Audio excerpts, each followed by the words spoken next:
Astaghfirullah. Assalamualaikum warahmatullahi wabarakatuh.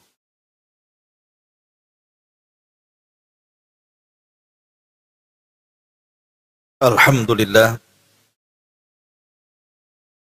Alhamdulillahilladzi bi ni'matihi tatimmus shalihat. Asyhadu an la ilaha illallah wahdahu rabbi la syarika lah.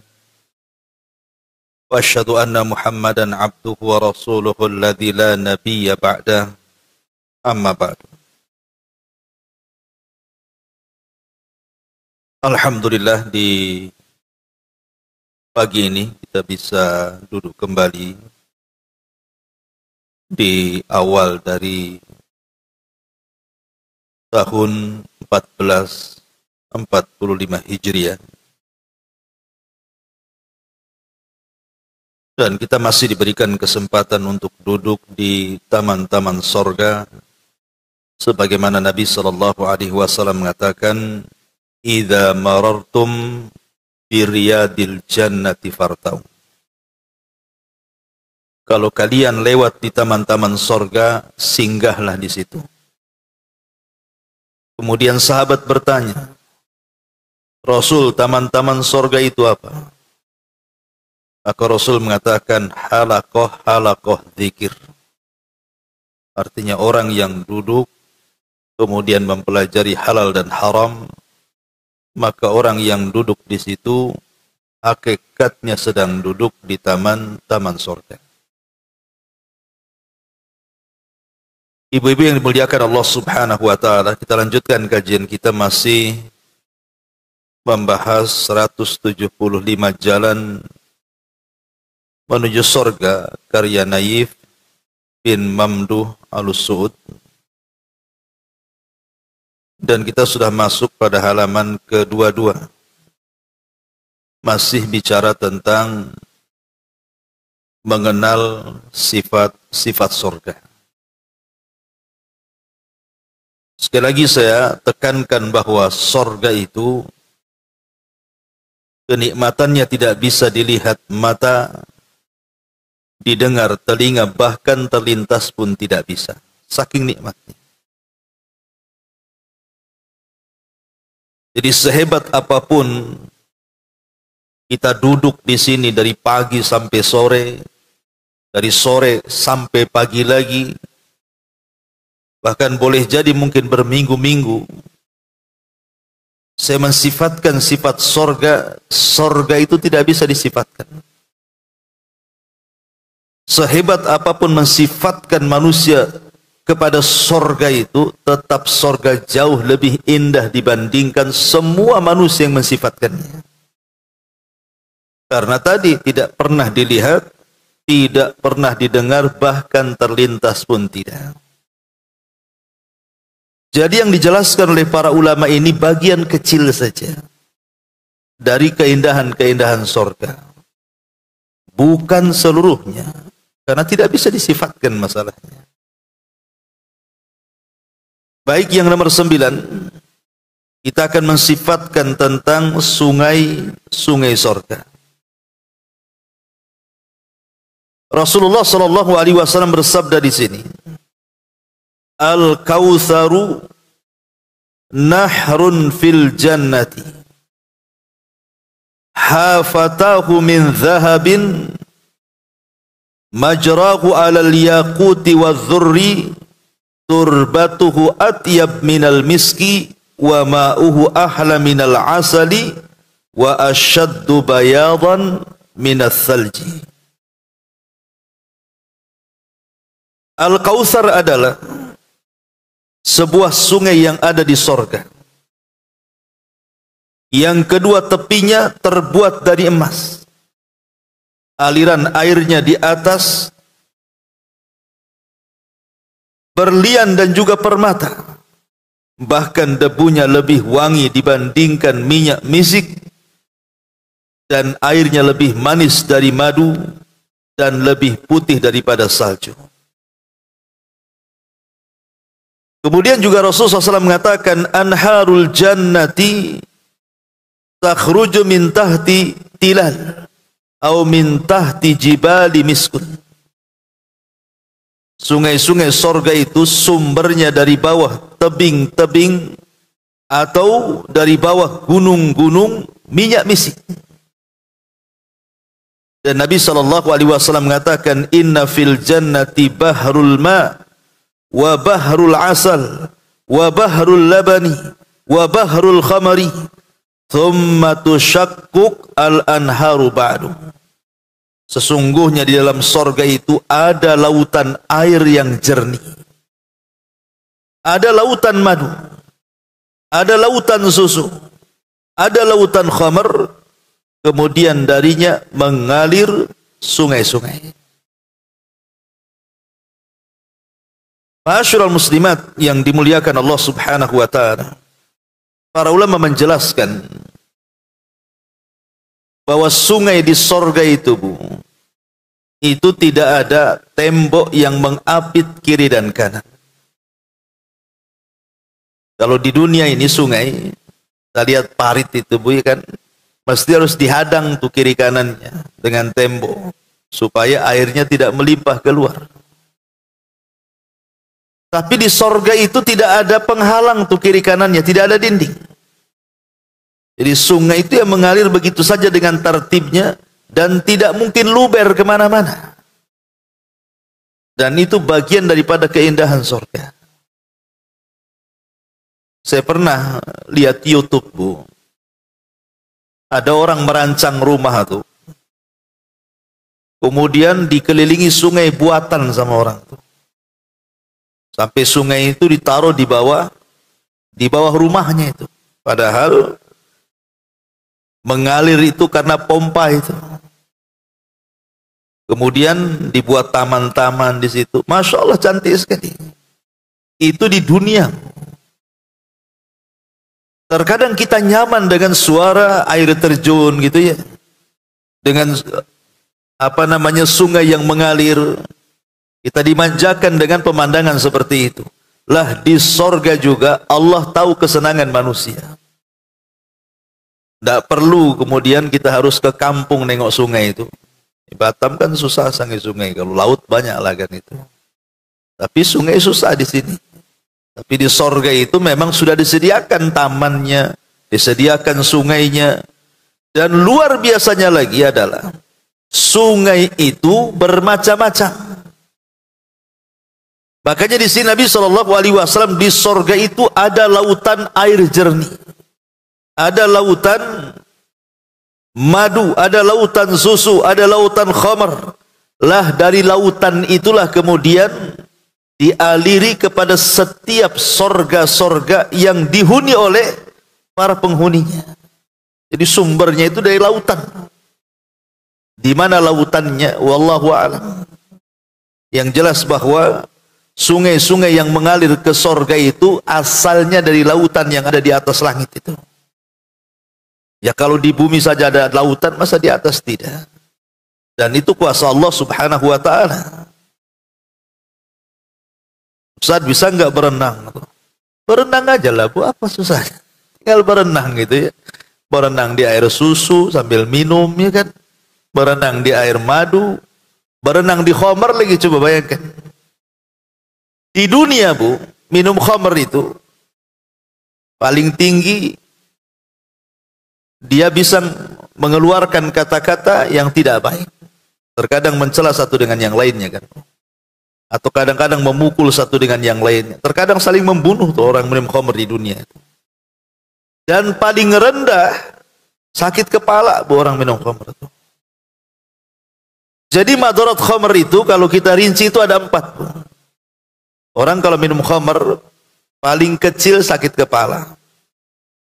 Kemudian yang kedua sakit perut. Kemudian yang ketiga terkadang ngomong gak jelas. Namanya orang mabuk, hilang akal kan itu ya. Kemudian yang keempat saling menyakiti biasanya. Itu khamar di dunia tuh. Tapi kalau khamar di sorga tidak. Ibu sambil berenang di sungai khamar kemudian sambil minum gitu ya. Ya nggak ada apa-apa gitu ya. Justru kelezatan yang luar biasa. Makanya kemudian Allah mengatakan wa anharun min khamrin ladzati lisyaribin. Dan khamr itu sangat lezat diminum oleh para peminumnya. Itu khamr di sorga. Kalau khamr di dunia jangan coba-coba. Sakit kepala bu dibuatnya.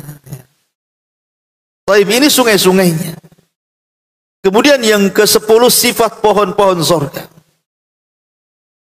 Nabi SAW mengatakan inna fil jannati la syajaratan yasirur raqibu fi dhilliha mi'ata amin la yaqta'uha wa in syi'tum faqra'u wa dhillim mamdud wa ma'in maskuh.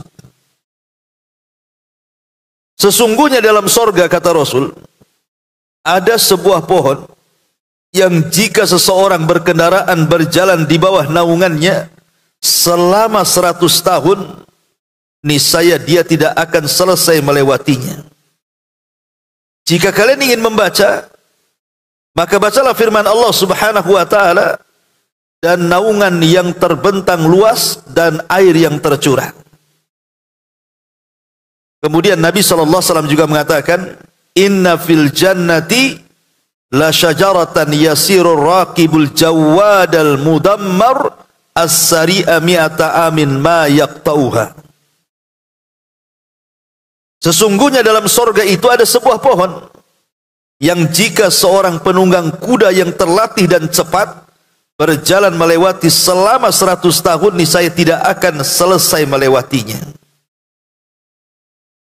Masyarul muslimat yang dimuliakan Allah Azza wa Jalla.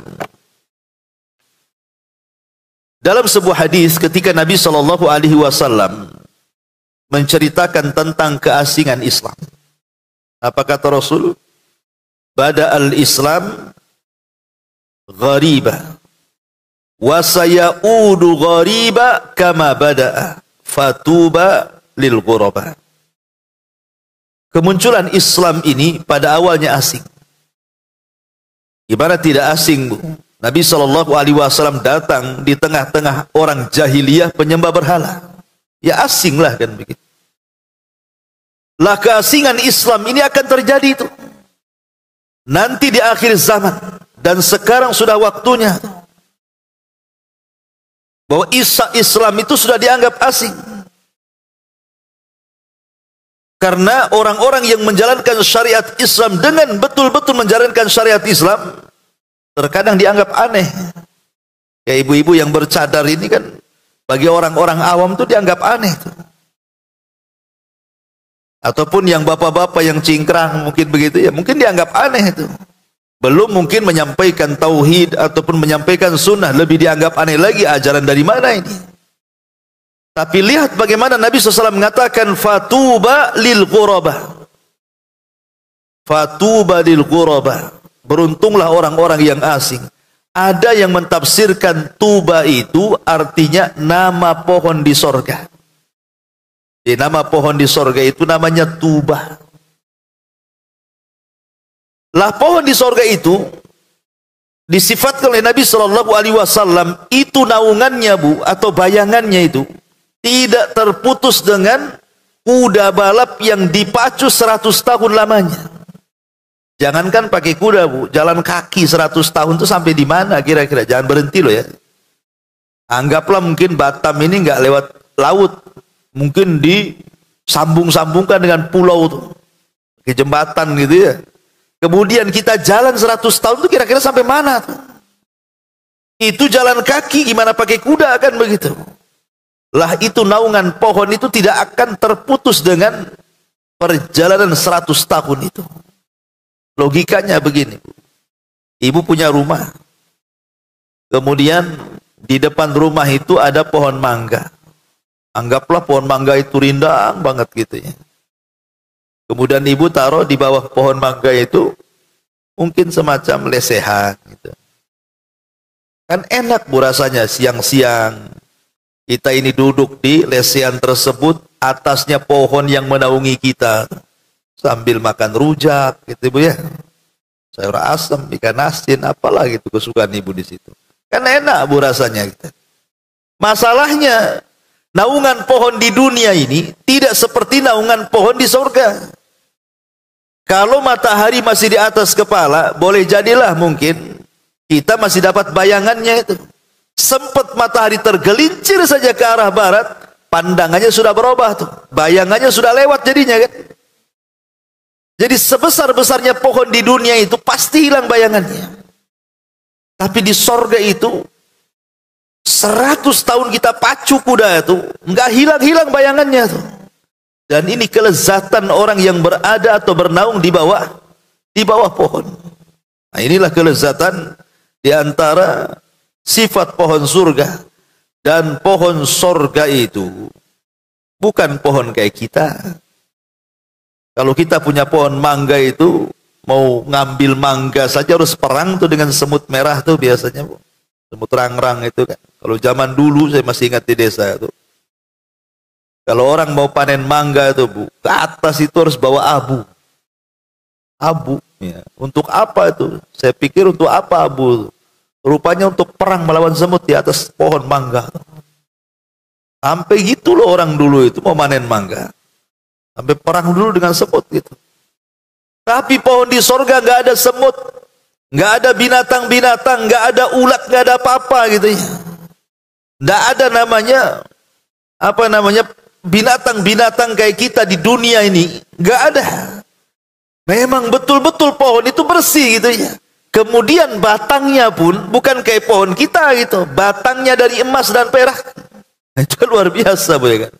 Pohonnya saja batangnya dari emas dan perak gitu. Lah itulah keindahan sorga luar biasa. Kemudian juga yang nomor 11, sisanya dibaca sendiri, Bu, ya, sebab gua dibaca semua dalilnya lama. Makanan dan minuman para penduduk sorga. Nabi SAW mengatakan, ya'kulu ahlul jannah fiha wa yashrabuna wa la yataghawwatuna wa la yamtakhituna wa la yabuluna walakin ta'amuhum dzalika jusha'un qarashil miski yulhamuna tasbiha wal hamda kama tulhamuna nafsa. Para penduduk sorga akan makan dan minum di dalamnya. Di dalam Al-Quran, ketika Allah Subhanahu wa ta'ala bicara soal makan ataupun minum, Bu, Allah Subhanahu wa ta'ala mengatakan, kulu washrabu hani'an bima aslaftum. Makanlah kalian, minumlah kalian. Quran kalau mensifati makan dan minum, ketika mensifati penduduk sorga, Bu, maka Quran tidak membatasi. Artinya makanlah apa yang ada di sorga, minumlah apa yang ada di sorga. Tapi kalau di dunia, Bu, ada batasan. Makanya Allah mengatakan apa? Kulu min thayyibati ma razaqnakum. Makanlah, tapi dari yang kami rizkikan yang halal. Di dunia ini kalau makan ada batasannya, Bu. Harus yang halal, harus yang bagus, tidak memadaratkan. Jangan makan yang hasil curian, jangan makan dari daging yang tidak dibacakan nama-nama Allah, jangan minum khamr, jangan ini. Di dunia ini makan minum saja diatur, Bu. Tidak semua makanan boleh dimakan, tidak semua minuman boleh diminum. Tetapi di surga Allah mengatakan, kulu, makan semuanya, minum semuanya. Bahkan ada sebagian ulama mengatakan, kalau di surga, Bu, kalau makan itu main telan, Bu. Kalau di dunia ini kan main kunyah dulu. Kunyah, apalagi ini kan berisiko kalau sudah tua, gigi sudah goyang, makan pula sate gitu kan. Itu kan susah, Bu. Ya, untuk melembutkannya susah, ujung-ujung ditelan juga kan. Jadi ada sebagian mengatakan di sorga itu tidak main ngunyah, Bu, main telan aja, langsung ke akar rasanya. Gitu ya. Kita kan kalau makan ini kadang-kadang dikunyah dulu sampai lembut, baru ditelan, baru terasa gitu enaknya gitu ya. Asinnya ke manisnya atau gurihnya dan begitu seterusnya. Di surga enggak, makan kemudian langsung merasakan lezatnya. Tidak susah payah. Kita ini mau makan buah saja, kadang-kadang kayak makan buah durian, Bu. Anggaplah kita beli durian, tidak ada alat untuk pembukanya, Bu. Nggak ada alat tuh, tidak ada pisau, tidak ada apa pokoknya. Gimana cara makannya itu? Ujung-ujungnya dibanting duriannya, biar terbelah kan begitu ya. Susahnya lo mau makan di dunia ini. Itu sudah jelas-jelas barangnya depan muka tuh. Kalau tidak ada alat pembukanya pun susah juga. Kadang-kadang sudah beli di pasar tuh buah-buahan itu. Sekali pas dibuka tepo semua isinya, duriannya nggak ada isinya, kulitnya aja 1 kilo ibu belikan begitu ya. Itulah di dunia, Bu. Ya, kadang-kadang makanan tidak sesuai dengan keinginan kita. Bahkan saya juga pernah, Bu, ya udah makanan, nampaklah gambar-gambarnya cantik banget tuh, sotong hitam, Bu. Gambarnya cantik, Bu. Ini pas datang asin semua makanannya, Bu. Asin keterlaluan ini. Ini mau kawin lagi, maksudnya yang masaknya mungkin itu ya. Jadi kadang-kadang ini sudah ada tuh gambarnya. Kita pengen itu COD rupanya tidak sesuai dengan keinginan. Itulah makanan di dunia tuh. Tidak sesuai dengan keinginan. Kadang kena tipu gitu kan. Beli buah-buahan, beli jeruk. Kadang-kadang sampelnya aja yang manis tuh. Makan, Bu, katanya kan. Oh, enak juga, udah bungkus 2 kilo. Sampai di rumah kecut separuh kan. Lah itulah di dunia, tapi di surga tidak. Di surga itu semua lezat. Tidak ada yang tidak lezat. Dan semua makanan dimudahkan untuk dimakan. Semua buah-buahan dimudahkan untuk dipetik. Dan tidak susah payah. Ya. Makanya di sini Nabi SAW mengatakan para penduduk surga itu akan makan dan minum di dalamnya. Mereka tidak buang air besar. Tidak buang air besar. Artinya termasuk juga buang air kecil kan begitu ya. Makanya kemarin sudah saya jelaskan, adalah orang tanya itu, Ustaz, di surga itu ada toilet nggak katanya kan? Ya udah ada di toilet, buang hajat aja enggak, ngapain buat toilet di surga? Toilet itu hanya ada di dunia. Jadi di surga itu hanya makan, minum saja. Kemudian cara buang hajatnya, makanya di sini kemudian Nabi SAW mengatakan, mereka tidak buang air besar, tidak beringus, tidak juga buang air kecil, bahkan makanan mereka itu akan menghasilkan sendawa yang wanginya seperti minyak wangi misik. Mereka diberikan ilham untuk bertasbih, bertahmid, sebagaimana mereka diberikan ilham untuk bernafas. Jadi cara buangnya, makan dan minum itu hanya 2 di surga. Ima dengan sendawa, atau dengan keluar keringat. Itulah cara buang hajatnya penduduk surga itu. Dan ini bagi kita mungkin aneh. Tidak ada yang aneh bagi Allah Azza wa Jalla. Allah itu ala kulli syai'in qadir. Atas segala sesuatu maha mampu. Allah bisa membuat buang air kecil dan buang air besar dengan cara seperti itu. Apa yang bisa menghalangi bagi Allah Azza wa Jalla? Allah itu qadir, mampu atas segala sesuatu. Kemudian dari Abi Umamah radhiyallahu an qala, innar rajula min ahlil jannati la yashtahi syaraba min syarabil jannati fayaji'ul ibriku fayaqa'u fi yadihi fayashrabu thumma ya'udu ila makani. Dari Abu Umamah secara marfu ia berkata,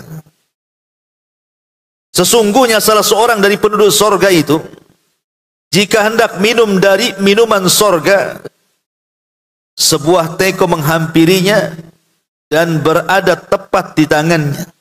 Lalu dia pun minum, kemudian teko itu kembali ke tempatnya. Masya Allah, Bu. Gimana caranya? Berarti kan terbang, Bu. Teko itu kan terbang ya. Jadi semua berjalan untuk kita. Semua makhluk yang ada di sorga itu melayani kita, Bu.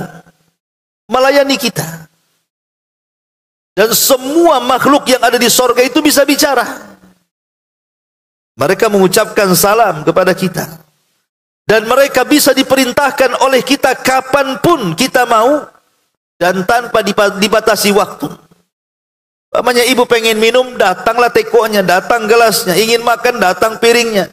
Kemudian balik lagi ke tempatnya. Di dunia bu, pengen minum itu harus beli dulu gelasnya. Kalau kotor dicuci dulu. Kalau bocor ditempel. Itu ya. Nanti kalau ingin minum kopi, beli dulu kopinya. Nggak mungkin langsung diseduh. Ibu buat dulu minuman panas gitu ya. Pas umpamanya mau masak air panas, gas pula habis. Harus beli gas lagi. Udah beli gas, tak pandai pula masangnya. Aduh, stres bu. Sampai mau minum segelas kopi itu keringatan tuh. Itu di dunia bu. Di akhirat tidak perlu. Pengen kopi umpamanya kan. Ya sudah. Wedang jahe tinggal datang. Apa pula kan itu ya. Jadi itulah kelezatan di sorga. Dan hebatnya kembali ke tempatnya itu. Dari sini menunjukkan bahwa ada perkara-perkara yang memudahkan kita. Tetapi juga terkadang ada pelayan-pelayan.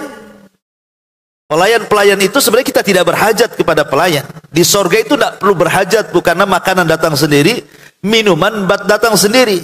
Tapi pelayan-pelayan itu diciptakan oleh Allah Subhanahu wa taala untuk menambahkan kenikmatan kita hidup. Sebagaimana hidup di dunia, ibu umpamanya ada pembantu di rumah kan agak senang sedikit tuh. Ada yang ngepel, ada yang nyuci, ada yang bersihkan. Agak sedikit senang lah. Jadi nggak semua pekerjaan rumah tangga itu ibu urus semua kan.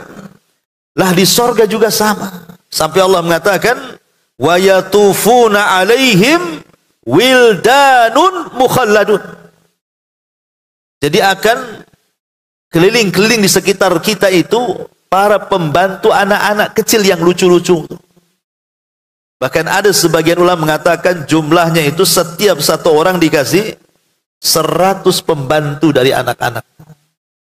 Jadi anak-anak itu bawa gelas keliling itu, nawarkan kita minum khamr, madu, susu, air jernih, air apapun gitu ya. Di sorga itu ada, bahkan makanan yang kita tidak terbayang di dunia di sorga ada. Tapi makanan yang ada di dunia semuanya ada di sorga. Dan semuanya halal. Tidak ada yang haram. Bahkan buah-buahannya tidak bermusim. Semua ada. Itulah enaknya di sorga itu. Di dunia saja kalau kadang-kadang kita mau makan buah itu kan nunggu musim dulu bu. Kalau tidak musim mahal tuh. Dan belum tentu enak juga buah-buahannya kan itu ya. Tapi di sorga luar biasa. Sampai Nabi SAW menggambarkan seperti itu. Itu makanan penduduk sorga itu disesuaikan dengan keinginan kita. Dan anak-anak yang melayani kita itu bagian daripada pemandangan indah sorga bu. Seperti mamanya ibu kan yang suka anak-anak kadang-kadang kan. Nggak lihat anak aslinya saja. Kalau mamanya lihat, sekarang ada handphone tuh. Ada YouTube, kadang-kadang anak lucu-lucu gitu. Kadang-kadang ada ibu-ibu yang nengok tuh gemes banget tuh. Padahal nggak bisa dicubit, cuman nyubitnya tuh. Kan di handphone tuh kan itu. Saking lucunya gitu ya. Ada anak-anak ganteng lucu gitu di handphone itu, ditengokin sama ibu-ibu sambil cekakak-cekik gitu kan. Artinya bahwa di sorga itu juga kesenangan kita sama. Tapi di sorga ibu nggak hamil. Ya, di sorga itu ibu tidak hamil karena hamil itu bagian daripada keletihan. Ya, di sorga tidak ada keletihan. Karena sudah ada anak-anak kecil banyak. Dan anak-anak itu sampai Allah mengatakan mukhalladun, dikekalkan bu. Dikekalkan itu maksudnya apa? Segitu saja umurnya. Kalau di dunia ini kan anak itu terbatas lucunya bu. Pokoknya 3 tahun masih lucu lah kan itu ya. 4 tahun oke lah, 5 tahun ya. Itu kalau 7 tahun nyebelin tuh bu. Ya. Nanti kalau 15 tahun banyak nyeki aja tuh. Udah kurang ajar kan bu ya. Jadi ada batas orang di dunia ini lucu anak-anak itu ada batasnya. Tapi di sorga lucu terus kan itu. Dan itu disebutkan dalam Quran mukhalladun, dikekalkan seperti itu. Walaupun ulama khilaf tentang apakah anak-anak kecil di sorga itu memang Allah ciptakan di sorga seperti bidadari. Memang Allah ciptakan makhluk sorga. Ataukah dia adalah bayi-bayi yang meninggal dari bayi-bayi orang-orang Islam sebelum balik dia meninggal dan kelak anak-anak itu akan dibangkitkan di sorga untuk melayani kita. Ataukah itu anak-anak orang kafir? Anak-anak orang kafir yang mati sebelum balik. Namanya ada orang non muslim punya bayi baru lahir mati, itu kan belum punya dosa, Bu. Belum mengikuti agama bapaknya kan. Berarti kan masih fitrah tuh. Lah apakah kemudian bayi-bayi ini yang dimaksud dalam ayat tadi? Wallahu alam, semua ada kemungkinan. Bisa saja itu bayi yang memang Allah ciptakan dalam sorga, bisa saja itu bayi-bayi kita yang meninggal sebelum balik, atau bayi-bayinya orang kafir yang belum berdosa kemudian meninggal dunia. Nah, mereka lah akan melayani kita di sorga dengan kelucuan mereka yang luar biasa ya. Jadi walaupun ada para pelayan di sorga, sebenarnya kita tidak berhajat kepada pelayan, karena yang namanya gelas ataupun piring itu datang sendiri dengan isinya gitu. Tetapi hanya untuk menambah kelezatan, makanya dibuat ada pembantu-pembantunya. Ya layaknya seorang raja ataupun ratu lah kan, ada pelayannya pun. Ya itulah pelayan-pelayan diciptakan oleh Allah Subhanahu wa taala. Kemudian di sini An Abi Umamah radhiyallahu anhu qala anna rajula min ahli al-jannah la yashtahi tayra min tuyuril jannah fayaqa'u fi yadihi munfaliqan nadhaja. Dari Abi Umamah dia berkata, sungguh salah seorang dari penduduk sorga jika menginginkan seekor burung, tentu dari burung-burung sorga, Bu ya, bukan burung-burung dunia. Karena kalau burung dunia tidak semua bisa dimakan kan. Seperti burung gagak nggak bisa dimakan karena ada cakarnya kan itu ya. Kemudian juga kanibal. Kadang yang halal betul-betul halal, merpati nih, nggak bisa dimakan sebab kolesterol tinggi pula katanya. Kalau dimakan takut pula pinggang sakit katanya. Nggak jadi dimakan kan, Bu ya. Itu burung di dunia tuh. Ya jadi maksud di sini adalah burung-burung di sorga di sini. Kalau burung-burung di sorga ya tentu luar biasa rasanya. Jadi sesungguhnya salah seorang di antara penduduk sorga itu jika menginginkan seekor burung dari burung-burung sorga, maka burung itu akan berada tepat di tangannya dalam keadaan matang dan siap santap. Tuh luar biasa, Bu ya kan. Ibu baru terlintas pengen lah pecel lele. Tahu-tahu ada lele pula di tangan tuh. Tinggal makan. Ya.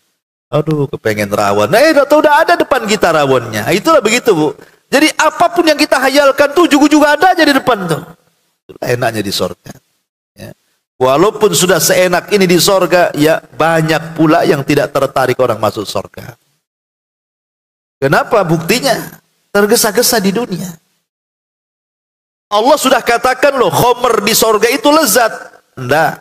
Masih lezat khamar di dunia, minum khamar di dunia, tergesa-gesa dia. Allah sudah katakan tuh, macam-macam makanan enak di sorga itu, semua halal. Tapi sudah tergesa-gesa kan di dunia, cari pula yang haram. Bahkan ada orang Islam itu justru buat apa namanya status itu, atau buat vlog di YouTube malah makan babi pula dia kan itu. Coba bayangkan, muslim pula dia. Kurang ajar bukan gitu. Allah sudah sediakan loh di sorga, nanti semua halal boleh. Tapi tergesa-gesa di dunia pula dia makan yang haram. Itulah makanya mereka sebenarnya tidak mau masuk sorga. Makanya ketika Nabi SAW mengatakan, setiap umatku pasti masuk sorga, kecuali orang yang enggan masuk sorga. Siapa yang enggan itu bodoh kali, kata para sahabat. Masa orang masuk surga kok enggan gitu ya. Kata Rasul, man ata'ani dakhalal jannah wa man asani faqad aba. Siapapun yang taat kepadaku dipastikan masuk surga. Siapa yang enggan dan tidak mau taat kepadaku, itulah yang enggan masuk surga. Kemudian yang nomor 12, sifat pakaian penduduk surga dan jubah mereka. Allah Subhanahu wa taala berfirman, ulaika lahum jannatu adnin tajri min tahtiha al-anhar yuhallawna fiha min asawira min dhahabin wa yalbasuna thiyaban khudran min sundusin wa istabraqin muttaqiina fiha 'alal araiki ni'mat thawab wa hasunat murtafaqa. Mereka itu adalah orang-orang yang bagi mereka sorga Aden mengalir sungai di bawahnya. Dalam sorga itu mereka dihiasi dengan gelang emas. dan mereka memakai pakaian hijau dari sutra halus dan sutra tebal, sedang mereka duduk sambil bersandar di atas dipan-dipan yang indah. Itulah pahala yang sebaik-baiknya dan tempat istirahat yang indah. Coba lihat ayat ini, Bu. Semua penduduk sorga itu difasilitasi dengan perhiasan. Semua itu, badan ibu itu dikasih perhiasan tuh. Jadi ada waktunya ibu akan diberikan perhiasan. Tidak perlu kemudian di dunia ini pamer-pamer perhiasan, habis haji pula pamer perhiasan. Nanti di sorga setiap orang itu akan diberikan perhiasan, semua lengkap, Bu. Sak gelangnya, sak kalungnya, sak cincinnya, semua. Bahkan akan dipakaikan dari kain sutra. Ada yang mengatakan satu orang itu menggunakan kain sutra itu 70 lapis, Bu. 70 lapis, Bu. Ya ibu kan besar orangnya kan. Ibu tinggi nanti, setinggi Nabi Adam kan ibu itu nanti. Ya 30 meter lah tingginya ibu. Jadi yang pendek itu tak usah sedih. Nanti akan ada masanya, Bu, kalau ibu masuk surga tinggi nanti. Tinggi seperti Nabi Adam. Jadi pakainya berlapis juga tuh. Jadi sampai 70 lapis tuh. Lapis pertama, nanti kedua lebih indah lagi, ketiga lebih indah, sampai 70 lapis, Bu. Luar biasa itu. Semua kain sutra yang indah luar biasa. Alaihim siyabu sundusin wa khudr wa istabrak wa khullu asawira min fiddatin wa saqahum rabbuhum syaraban tahura. Mereka memakai pakaian sutra halus yang berwarna hijau dan sutra tebal, dan dipakaikan kepada mereka gelang terbuat dari perak-perak, dan Rabb memberikan kepada mereka minuman yang sangat-sangat bersih. Jadi sifat pakaiannya, semua pakaian di sorga itu sutra. Sementara sutra di dunia ini kan mahal, mahal sekali kain sutra itu kan. Itu pun kadang-kadang enggak asli gitu ya. Sarung sutra, rupanya enggak dari sutra, mereknya aja sutra. Ya karena memang mahal ya sutra kan. Baik, kemudian yang nomor 13, sifat ranjang-ranjang penduduk sorga dan dipan-dipannya. An Ibni Mas'udin radhiyallahu anhu fi tafsiri qaulihi radhiyallahu an wa batainuha min istabrakin qala laqad akhbartum bil bataini fa kaifa bil dhahair. Dari Ibnu Mas'ud dalam mentafsirkan firman Allah, batainuha min istibrak, permadani yang bagian dalamnya dari sutra. Dia berkata, kalian telah dihabarkan tentang bagian dalamnya, bagaimana dengan bagian luarnya? Maka Allah mengatakan, ala sururin maudunatin muttaqiina 'alaiha mutaqabilin. Mereka berada di atas dipan-dipan yang bertahta emas dan juga permata, seraya bertelekan di atasnya dan saling berhadap-hadapan. Dan Allah mengatakan muttaqiina fiha 'alal araik la yarawna fiha syamsan wala zamharira. Di dalamnya mereka duduk bertelekan di atas dipan, mereka tidak merasakan di dalamnya teriknya matahari dan tidak pula dingin yang sangat. Fiha sururun marfu'ah, di dalamnya ada tahta-tahta yang ditinggikan. Ada sebagian ulama mengatakan, jadi ketika Allah Subhanahu wa taala berfirman fiha sururun marfu'ah, di dalamnya ada tahta-tahta yang ditinggikan, maksudnya kasur-kasur yang ditinggikan. Orang-orang jahiliyah itu, orang-orang kafir jahiliyah itu, mereka kan mengingkari adanya kebangkitan setelah kematian. Jadi nggak ada kebangkitan setelah kematian itu. Akhirnya kemudian sebagian tokoh mereka mengejek Nabi sallallahu alaihi wasallam, mengatakan, ketika Nabi SAW mengatakan bahwa tingginya divan itu kan ada yang mengatakan 30 hasta. Berarti kalau 30 hasta kalau dibagi dua kan 15 meter berarti kan tinggi dipannya itu. Kalau buat spring bed itu ketebalannya itu 15 meter. Ya, itu kan empuk sekali bukan itu. 15 meter. Jadi orang musyrik dia mengatakan, apalah si Muhammad menghayal katanya. Ini kalau dipan tempat tidur ini 15 meter, cemana naiknya, naik tangga lah kita katanya. Begitu Bu ya. Dia tidak sadar bahwa dia nanti kalau masuk surga gitu ya, kan badan dia ditinggikan juga. Badan kita lo ditinggikan 30 meter. Lah kalau seandainya kasurnya seperti spring bed yang ibu sekarang di rumah itu, ya itu jadi tikar lah kan, begitu tipis jadinya kan. Orangnya tinggi, ya otomatis ya dipannya harus tinggi juga lah supaya empuk. Ya kalau seandainya kemudian dipannya spring bed yang kita ma'ruf hari ini orangnya 30 meter, kayak keset punya gitu ibu ya. Jadi logikanya itu gimana di situ? Makanya kemudian mereka mengingkari karena mereka tidak pernah beriman dengan adanya surga. Lah dipan-dipan atau ranjang-ranjang penuh surga itu macam-macam, ada yang untuk tidur, ada yang memang untuk bersantai-santai di luar, dan Allah yang mengatakan walaupun untuk santai-santai di luar itu, lesehan-lesehan tiduran di luar itu, mereka tidak akan disentuh matahari, bahkan tidak akan disentuh hawa dingin. Ya, karena cahaya di surga itu tidak ada matahari. Di dunia saja Bu, kita baru duduk tuh kan, pamannya ada trotoar jalan, ada tempat duduk di situ, panas sekali, udah pindah kita.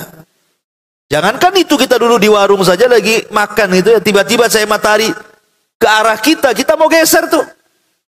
Itu di dunia tuh, lagi enak-enak makan tahu-tahu kepanasan. Di surga nggak ada seperti itu. Makanya Allah mengatakan la yarawna fiha syamsan wala zamharir. Tidak ada panas, tidak ada dingin. Ya cuacanya memang disesuaikan dengan keindahan surga. Ma'asyiral muslimat yang dimuliakan Allah Azza wa Jalla. Bahkan di surga itu kan berpasangan, bukan? Ibu dengan suami ibu, sampai Allah mengatakan di dalam Al-Quran itu yatanazzauna fiha ka'san. Yatanazzauna fiha ka'san. Jadi di atas dipan-dipan itu Bu, Allah Subhanahu wa taala sediakan satu gelas. Pertanyaannya, kenapa Allah mengatakan satu gelas dalam ayat ini? Apa di surga nggak ada gelas lain? Kok cuma satu? Yatanazzauna fiha ka'san. Mereka saling berebut dalam satu gelas itu minuman yang ada di surga. Ini menggambarkan romantisnya penduduk surga, ya kan? Jadi Allah mengatakan satu gelas. Pertanyaannya, masa di surga cuma ada satu gelas? Ya. Di surga jelas banyak gelas lah. Sebagaimana ibu aja di rumah banyak gelasnya, mulai dari gelas kaca sampai gelas plastik ada semua betul di rumah tuh. Ya kan? Maksudnya di sini bukan tidak ada gelas di surga itu. Ketika Allah mengatakan yatanazzauna fiha ka'san, jadi suami istri di surga itu saling berhadap-hadapan, kemudian dengan satu gelas. Maksudnya di sini satu gelas ini itu gambaran rahmat kasih sayang, kemesraan, begitu bahasa kita. Kasih sayang suami kepada istri dan juga sebaliknya. Dengan satu gelas itu yatanazzaun, saling bergantian. Kayak orang kalau ibu waktu pengantin gitu kan, ada tuh peragaan biasanya ya minum satu gelas kan, suruh istrinya, kemudian suaminya gitu.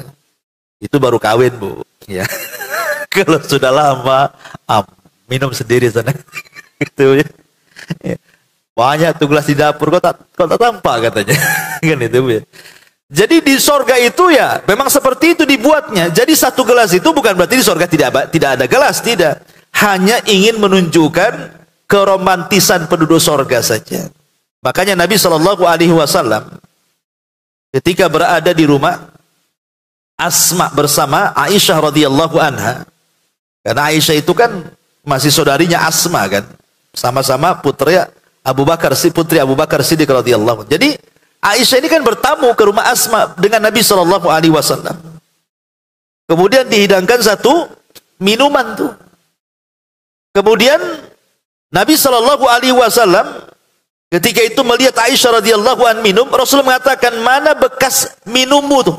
Dan itu ya di gelasnya satu. Kata Rasul, mana bekas minum, sebelah mana bibirmu? Oh, sebelah sini. Kemudian Rasul minum dari bekas bibirnya Aisyah radhiyallahu anha. Dan juga sebaliknya. Ya, Aisyah juga sama gitu. Itu romantisnya Nabi. Kalau romantisnya ibu ya tidak tahu saya kan. Mungkin juga nggak mau, malas kan itu. gitu ya. Yang parahnya dibuat jijik pula, jijik katanya. Itu nggak paham bagaimana Nabi mengajarkan romantis. Yang lebih parah lagi ini kadang-kadang saya pernah dengar gitu ada cerita ikhwan-ikhwan gitu ya. Jadi ngajaklah istrinya makan di warung di Nagoya itu di mana gitu cerita. Jadi ketika pesan lele atau apa gitu dihidangkan, ini kadang-kadang suaminya lagi makan bu, ya. Itu lauk istrinya diambil, kan itu ya. Lalu istrinya diambil, tapi karena istrinya sabar, ya biarin aja. Tapi dalam hati dia anak juga. Kok sudah pesan sedikit, diambil pula sama suaminya. Itu suami yang tidak perhatian, kadang-kadang seperti itu. Bukannya mesra bu, malah habis pulang di rumah marah-marah. Ya tadi di warung saya nggak sempat marah, malu sama orang warung. Pas di rumah marah-marah tuh, gara-gara lele tuh. Jadi kadang-kadang kita ini seperti itu kehidupan dunia, tapi di sorga tidak. Di sorga itu tidak ada dendam, karena sudah dicabut masalahnya. Apa yang mau jadi dendam? Tidak ada sakit hati, tidak ada apa. Makanya kehidupan rumah tangganya juga di sorga itu memang Allah buat seindah mungkin. Ya. Kemudian masuk pada ciri-ciri penduduk sorga. Allah Subhanahu wa taala mengatakan di sini, inna ansha'nahunna insha'an faja'alnahunna abkaran uruban atraba li ashabil yamin. Sesungguhnya kami menciptakan mereka, maksudnya bidadari-bidadari dengan langsung. Maksudnya tidak ada proses lahir, besar, tidak ada. Jadi ketika diciptakan dia langsung dewasa gitu maksudnya. Dan kami jadikan mereka gadis-gadis perawan, penuh cinta lagi sebaya umurnya. Kami ciptakan mereka untuk golongan kanan. Wanita di sorga itu kata para ulama ada 3 macam wanita. Penduduk sorga itu memiliki 3 macam wanita. Yang pertama, ibu sendiri. Kalau Allah takdirkan ibu masuk sorga, maka ibu akan menjadi ratunya di sorga. Jadi wanita-wanita dunia yang masuk sorga. Ini yang pertama. Kemudian yang kedua, bidadari yang memang Allah ciptakan di sorga. Langsung besar, langsung dewasa. Tidak ada proses kelahiran, kehamilan, tidak ada. Langsung diciptakan oleh Allah Azza wa Jal berbentuk seorang gadis. Kemudian yang ketiga, dayang-dayang. Ya, para pembantu. Yang Allah Subhanahu wa taala ciptakan untuk melayani bidadari dan melayani ibu. Lah bidadari itu bu, kalau di dunia ini ada sebenarnya mengatakan itu sama dengan budak sahaya lah kalau seandainya. Jadi saya punya istri sah gitu ya, merdeka. Kemudian saya punya budak. Kan budak juga halal saya gauli walaupun tanpa harus dinikahi. Lah posisi ibu itu sama tuh. Jadi ibu itu jadi ratunya, ya bidadari itu semacam budaknya lah kalau di dunia itu. Halal bagi suaminya, tapi tetap suami itu pasti akan cenderung kepada wanita-wanita dunia yang masuk ke dalam sorga dibandingkan bidadari yang ada di sorga itu sendiri. Makanya ketika Ummu Salamah ini kan salah satu istri Nabi SAW ditinggal meninggal oleh suaminya Abu Salamah. Lah padahal Abu Salamah itu suami yang paling dicintai Ummu Salamah. Sampai banyak para sahabat bu, ketika meninggal Abu Salamah, kemudian masa idahnya sudah selesai, dilamar banyak para sahabat, ditolak semuanya. Padahal yang melamar itu udah ganteng-ganteng, kaya-kaya, pinter-pinter bu, ditolak semuanya sama Ummu Salamah tuh bu. Kenapa? Karena bagi dia tidak ada laki-laki yang lebih dicintai daripada Abu Salamah. Itu cinta mati tuh Ummu Salamah. Kalau ibu kan cinta hidup gitu ya. Suami mati, kawin lagi lah kan. Kan itu. Jadi ketika Nabi SAW melamar Ummu Salamah, kan tidak mungkin Ummu Salamah mengatakan Abu Salamah lebih baik daripada Nabi, mustahil. Ya, Nabi lebih baik daripada Abu Salamah. Tapi karena Ummu Salamah ini ingin menolak halus gitu ya, makanya dia cari alasan, Rasul, saya ini anaknya banyak, kecil-kecil. Yang kedua, saya ini sudah tua. Yang ketiga ini saya wanita pecemburu. Mau kamu dengan saya? Katanya Ummu Salamah. Kata Rasul, ya tidak masalah. Anak-anakmu, anak-anakku juga. Kau sudah tua, aku juga sudah tua. Adapun pencemburumu, aku berdoa semoga Allah hilangkan. Ya. Kemudian menikahlah Rasul dengan Ummu Salamah. Lah satu hari Ummu Salamah ini menanyakan kepada Nabi SAW soal wanita-wanita sorga. Beberapa soalan. Salah satunya adalah, Rasul, bagaimana dengan Al-Quran hampir secara keseluruhan itu menceritakan tentang bidadari dan keindahannya. Di mana wanita-wanita dunia yang masuk sorga? Ini satu soalannya. Yang kedua soalannya adalah wanita-wanita yang ditinggal mati suaminya. Umpamanya dia nikah 2-3 kali, meninggal semua suaminya. Kemudian ketika masuk sorga dan para suaminya juga masuk sorga, wanita ini mengambil suami yang mana? Yang pertamakah, yang keduakah, atau yang ketigakah? Ya, itu pertanyaan Ummu Salamah kepada Nabi SAW. Maka Rasul menjawab, ya, adapun wanita-wanita dunia yang masuk sorga, maka kondisi mereka jauh lebih indah dibandingkan bidadari yang ada di sorga. Kenapa demikian? Karena wanita-wanita dunia yang masuk sorga itu, mereka lelah letih masuk sorga itu karena ibadah mereka. Karena sholat mereka, sedekah mereka, puasa mereka, dan baca Quran, zikir, dan macam-macam ibadah. Akhirnya dengan kelelahan itulah wanita itu masuk sorga. Otomatis dia lebih baik dibandingkan bidadari. Karena bidadari itu masuk sorga memang diciptakan di sorga. Tanpa lelah letih harus masuk sorga. Adapun kalau seandainya wanita ini menikah nih, kemudian suaminya meninggal, kemudian menikah lagi dengan suami kedua, meninggal lagi, kemudian menikah lagi dengan suami ketiga, meninggal lagi. Nah suami yang keempat nggak mau, takut meninggal dia. Nggak mau lah, itu udah 3 kali kawin mati semua tuh 3-3-nya. Nanti saya pula sasarannya gitu. Jadi akhirnya Allah takdirkan istrinya pula meninggal, karena di zaman Rasul ada namanya Atikah. Di zaman Rasul, di zaman sahabat itu ada namanya Atikah. Atikah itu menikah 3 kali. Dan semuanya meninggal. Ya, semuanya meninggal. Ketika ada yang keempatnya melamar, Atikah tidak mau, takut meninggal lagi. Enggak usah lah, nanti meninggal lagi kamu, katanya. Kan itu ya. Ada di zaman Rasul itu namanya Atikah. Ya, menikah 3 kali dan 3-3-nya meninggal suaminya. Lah maksudnya Ummu Salamah ini, kenapa dia bertanya seperti itu coba? Karena Ummu Salamah itu kan cinta dengan suaminya.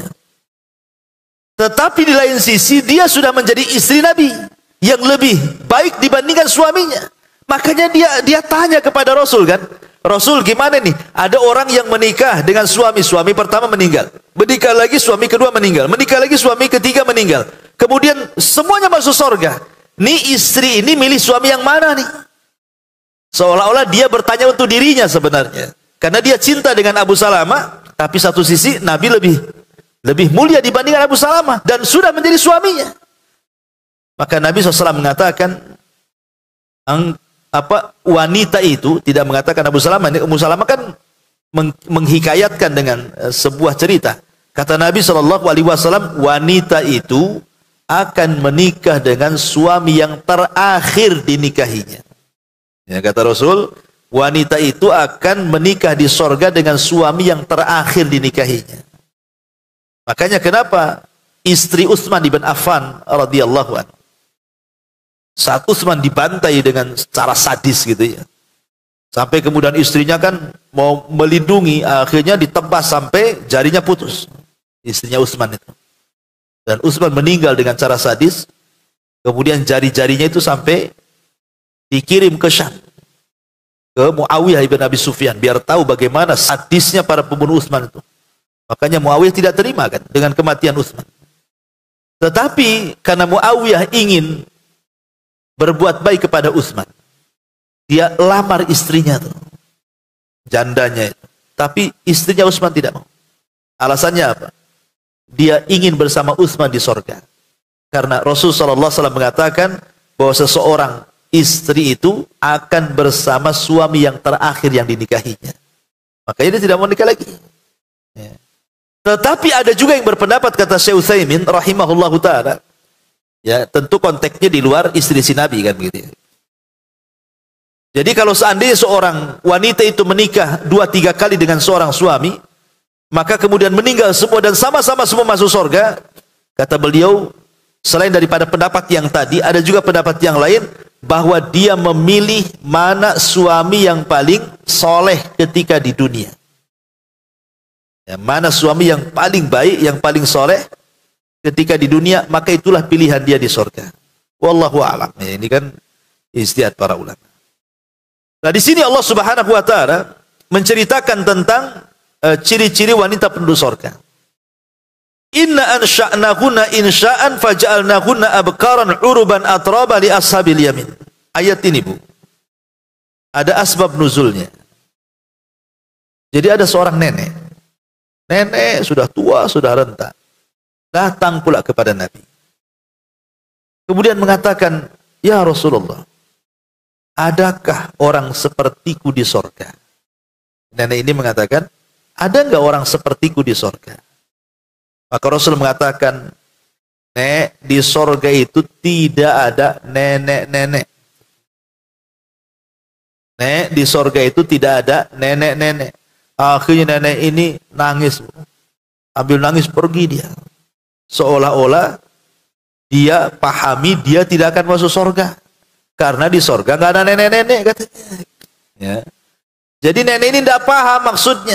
Pergi nangis dia, terseduh-seduh. Maka Rasul kemudian memanggil sahabat sini.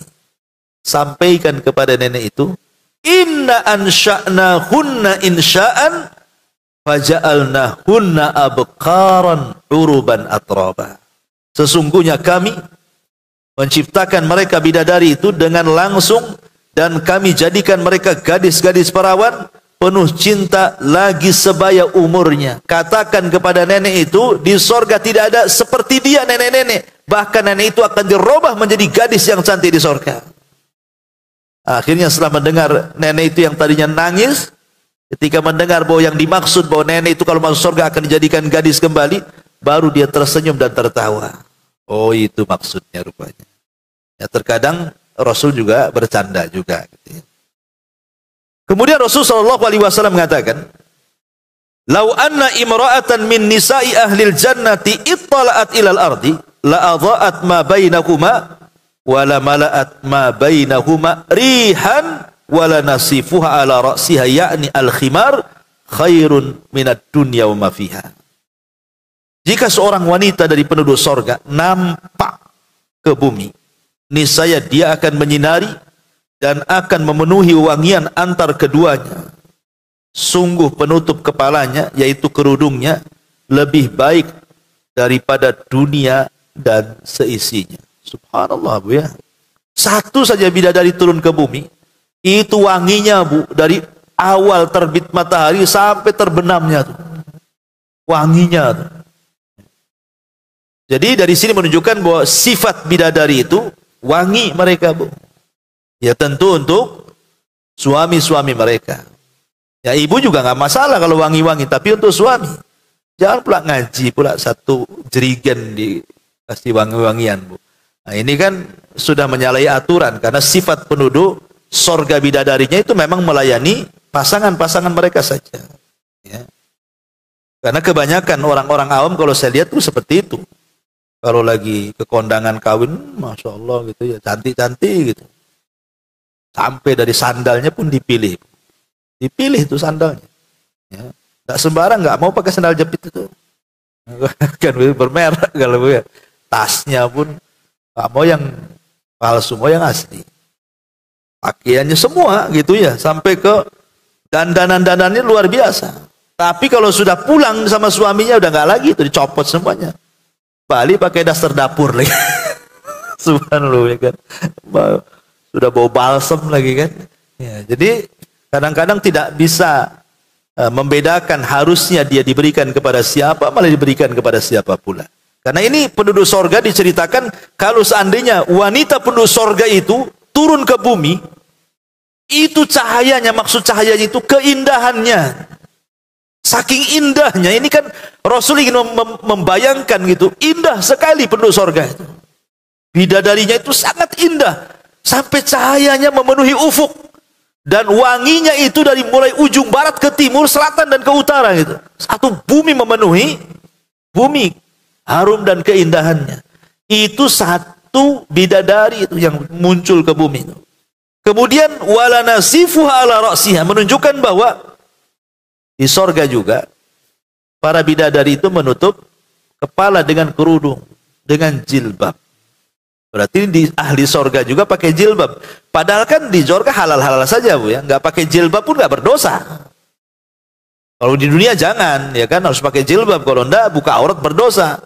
Tapi tetap di sorga itu juga pakai jilbab. Kenapa? Menunjukkan bahwa jilbab itu bagian daripada keindahan sorga. Keindahan wanita-wanita sorga menggunakan jilbab. Karena di sini dikatakan, dan penutup kepalanya, menunjukkan wanita-wanita di sorga itu ditutup kepalanya. Yaitu kerudungnya lebih baik daripada dunia dan seisinya. Kan luar biasa. Ya. Kemudian Imam Al-Mundhiri dalam kitabnya At-Targhib wa Tarhib, nasib penutup kepala adalah khimar, kerudung, ya kan? Berarti penutup surga pakai kerudung. Kemudian juga yang terakhir di sini yang 15 ya. Apa masih lama kita? Oke, satu lagi, nyanyian para bidadari di sorga dan musik mereka. Rasul mengatakan, inna azwaja ahlil jannah la yaghnina azwajahunna bi ahsani aswatin ma sami'aha ahadun qat. Inna mimma yaghnina bihi nahnul khairatul hisan azwaju qaumi kiramin yang dhurna bi qurrati a'yanin wa inna mimma yughnina bihi nahnul khalidatu fala yamutnahu nahnul aminatu fala yakhfahnahu nahnul mukimatu fala yadhanahu. Sesungguhnya istri-istri para penduduk sorga itu akan bernyanyi untuk suami-suami mereka dengan suara yang sangat merdu, yang tidak pernah didengar oleh seorang pun. Sesungguhnya di antara bait-bait syair mereka adalah, kami adalah wanita-wanita cantik jelita, kami adalah istri-istri kaum yang mulia, yang melihat dengan bola mata yang sangat indah. Kemudian juga di antara bait-bait syairnya adalah, kami adalah wanita-wanita yang kekal abadi, yang tidak akan mati. Kami adalah wanita-wanita yang merasa aman, yang tidak akan merasa takut. Kami adalah wanita-wanita yang menetap, yang tidak akan berpindah tempat.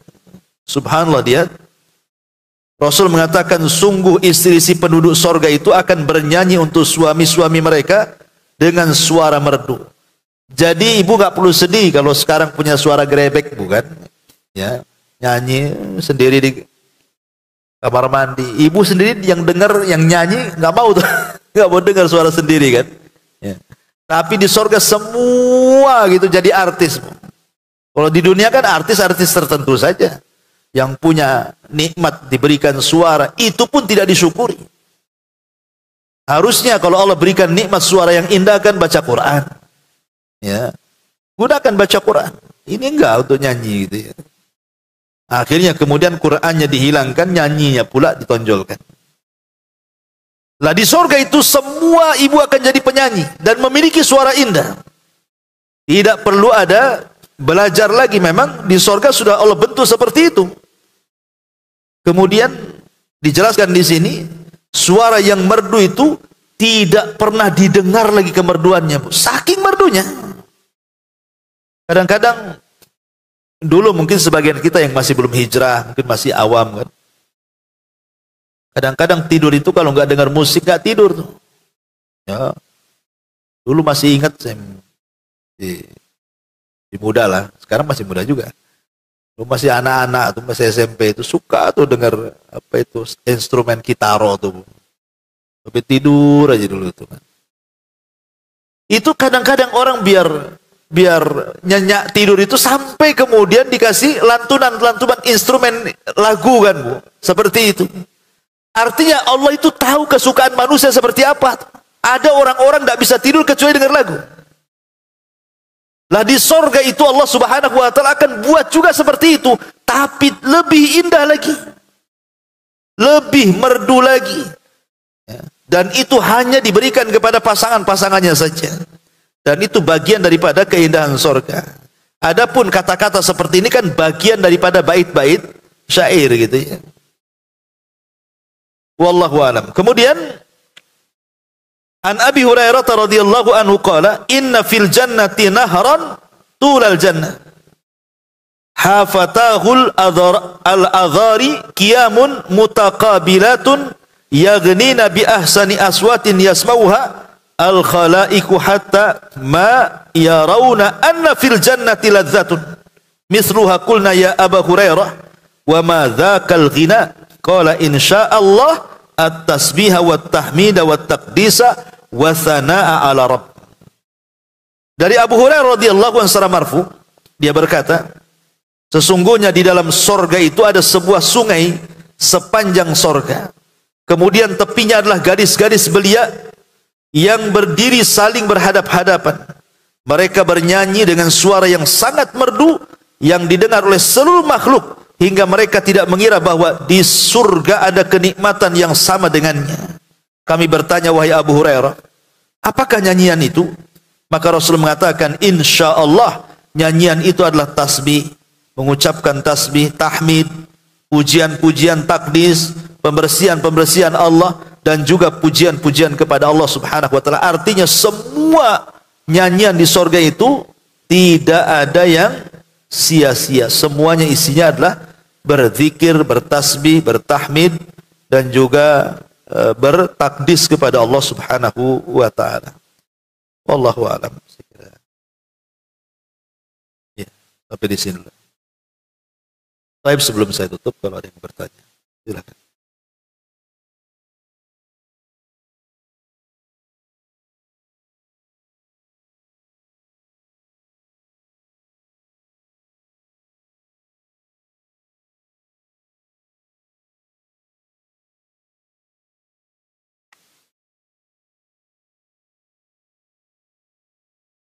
Kalau tidak ada, subhanaka wa bihamdika asyhadu an la ilaha illa anta astaghfiruka wa atubu ilaik. Allahu ta'ala. Assalamualaikum warahmatullahi wabarakatuh.